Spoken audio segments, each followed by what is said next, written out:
Bismillah, people. Guys, I wanted to speak about life, okay? And why I say this is you'll understand. Obviously, this sounds like common sense. Life, because we all have it. But let's reflect on some Quranic guidance. We'll go through some of the verses, then we're going to come back to the discussion. You've got there from Surah An-Nahl, verse 77, that وَلِلَّهِ غَيْبُ السَّمَاوَاتِ وَالْأَرْضِ وَمَا أَمْرُ السَّاعَةِ إِلَّا كَلَمْحِ الْبَصَرِ أَوْ هُوَ أَقْرَبُ إِنَّ اللَّهَ عَلَى كُلِّ شَيْءٍ قَدِيرٌ. That is such a powerful verse. You see, to Allah belongs the unseen. Because what does that mean, the unseen? It also, yes, it means that which you don't know. It means the afterlife. It means pre-existence. It means all of this. Yes, of course. But it also means all the goodness that is yet to come. It also means all the achievements, the accomplishments in life that may happen or may not. It also includes all the suffering which may or may not happen. It includes everything. Allah, lillahi ghaybu samawati wal ard. Allah has that all belongs to Him. It is not a matter for you. It is not for you to feel that you know this, you have this with certainty. You don't have any certainty on the matter. That وَمَا أَمْرُ السَّاعَةِ. And you see, it's amazing because sa'a, the moment. As-sa'a. As-sa'a, people use it because it means the hour in Arabic, which it does, like as-sa'a, kam sa'a in Arabic, what's the time? But a sa'a can mean a watch or a clock or an hour, but it can also mean the moment. Ghari, the hour of this, the hour of death, the hour of the reckoning, the hour of the afterlife, the hour of annihilation. You see?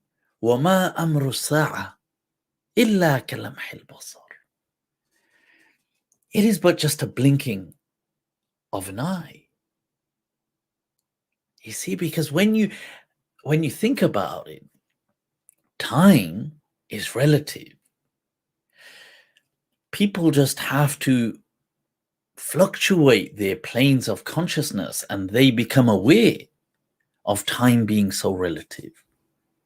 Even though we share in this intersubjective relativity, but it doesn't really exist.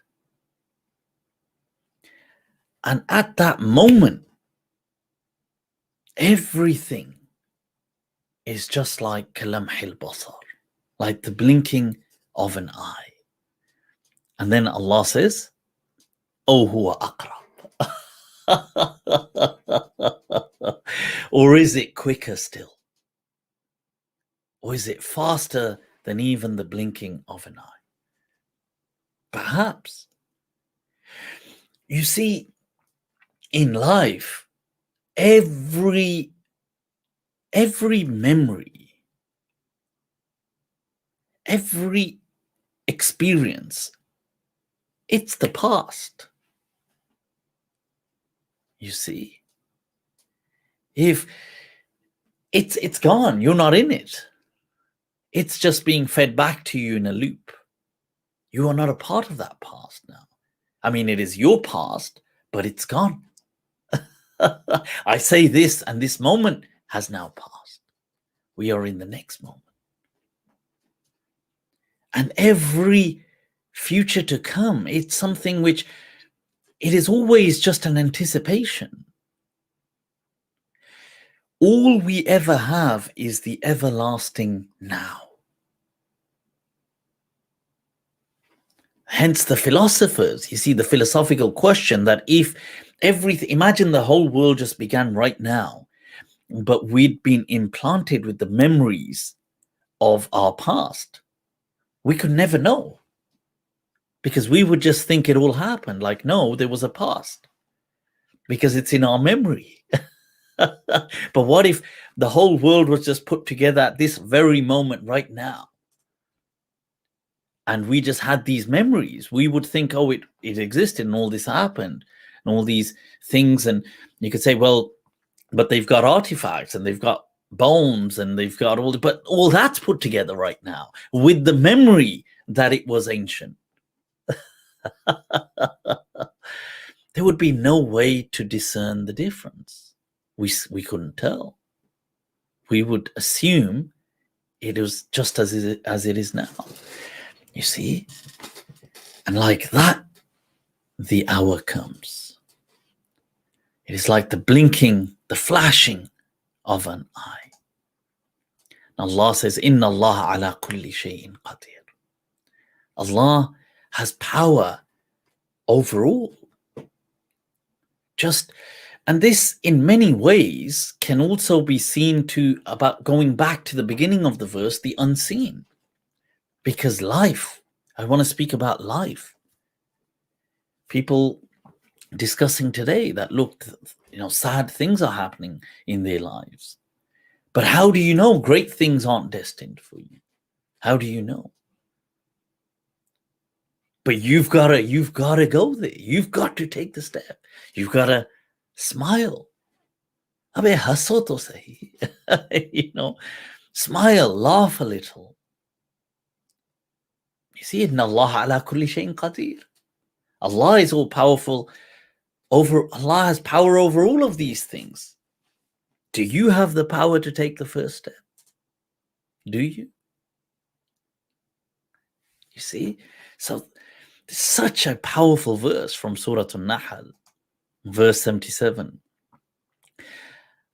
And in that light, Allah says in the second verse, وَمِنْهُمْ مَنْ يَقُولُ رَبَّنَا آتِنَا فِي الدُّنْيَا حَسَنَةً وَفِي الْآخِرَةِ حَسَنَةً وَقِنَا عَذَابَ النَّارِ.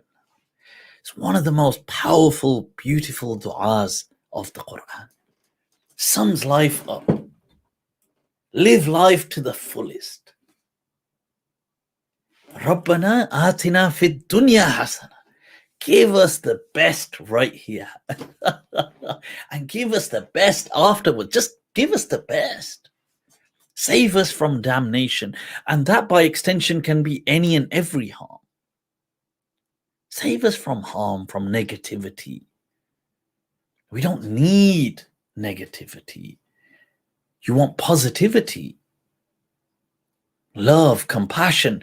You are asking Allah. Allah is teaching you this dua in the Quran, Surah Al-Baqarah, verse 201, that Atina fid dunya hasana wa fil akhirati hasana. Just make it all good. Why wake up and choose suffering? Wake up and choose life. It's already been given to you. And Allah is saying, teaching you, ask for this. Why ask for it? You think, why is Allah saying, ask for it? Why? Because He can just give it. By asking, by verbalizing. You see, the ulama say that the Quran, you can just say it in your mind. Dua can just be in your mind. But they say, articulate it, verbalize it. And they say, bikulli harf, with each nutq of the speech, there is a reward. They're enticing you to say it. Why? Because by saying it, you see, you're hearing it. You're hearing it within. It is altering your mindset. You've already taken a step towards it. You've already said it. Like, give us goodness. Why should this deen isn't about being, depressed or being sad or being a hermit or being ascetic or going through suffering and sacrifice. Sure, these things may happen, but the deen isn't about that. You choose to live it to its fullest. So this is one of the most powerful du'as. And in light of those verses, you've got another verse as well. It's brought it up,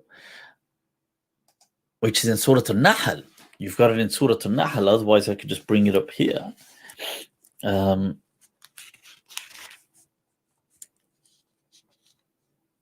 That in Surah An-Nahl, verse 30, وَقِيلَ لِلَّذِينَ اتَّقَوْا مَاذَا أَنزَلَ رَبُّكُمْ. And it is said to those people, you see, that are mindful of God. They have God consciousness. تَقَوْا مَاذَا أَنزَلَ رَبُّكُمْ. See, what has your Lord... Now, this doesn't just... Obviously, anzala can mean sent down, but what has your God even done for you? What is it? By extension, what has God even done for you? What has He brought you? What has He sent down for you? قَالُوا خَيْرًا. Allah. They said goodness. Look at the answer. If they're not saying, oh, He sent down a list of rules, or He sent down He sent goodness. Sums it all up. You're asking me, what has God? He's done greatness for us. That لِلَّذِينَ أَحْسَنُوا فِي هَذِهِ الدُّنْيَا حَسَنًا. Those who are people of ihsan. And this is this kind of compassion, this positivity. Those who are people of this, there is goodness for them in this world. That فِي هَذِهِ الدُّنْيَا حَسَنًا. That's what these people will have. They will have goodness in this world. وَلَدَارُ الْآخِرَةِ خَيْرٌ. And yet, this life isn't everything. This life isn't everything. It's a comma, not a full stop. What's to come is even better. Allah. وَلَدَارُ الْآخِرَةِ خَيْرٌ وَلَنِعْمَ دَارُ الْمُتَّقِينَ. And what an abode for those who are mindful, who are God conscious. Some amazing, incredibly powerful verses to remind us all.